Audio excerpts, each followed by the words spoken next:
आपला सोयाबीन अजून हिरवागार आहे, त्याला पाणी भरण्या अगोदर बाबांनी वखर झुपलाय.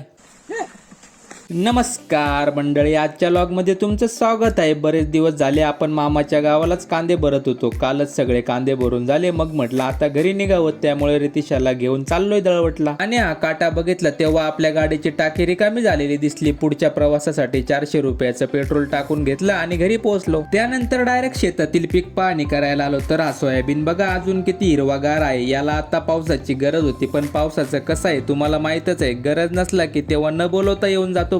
पण आता येऊ नको रे भो पावसा, मोटारीने पाणी भरून घेऊ, पण सध्या तुझी काहीच गरज नाही. तेवढ्यात बाबांनी बोलून घेतलं आणि बैलांना वखर झुपायला लावला. कारण या पट्टीत आपल्याला कांद्याचा उळ्या टाकायचा आहे ना भाऊ. तुमचं उळ्या टाकून झालं का नाही कमेंट करून नक्की सांगा बरं का मंडळी मला. मग म्हटलं बाबांचं काम सुरू आहे, आपण निघावं घरी. केटी बंधाऱ्यावरून जातच होतो, तेवढ्यात लक्षात आलं तुम्ही आपले व्हिडिओ बघतात पण लाईक का बरं करत नाही रे भाऊ. तेवढं लाईक करत जा आणि आपल्या आयडीला फॉलो करून घ्या. भेटूया उद्याच्या व्लॉग मध्ये मंडळी.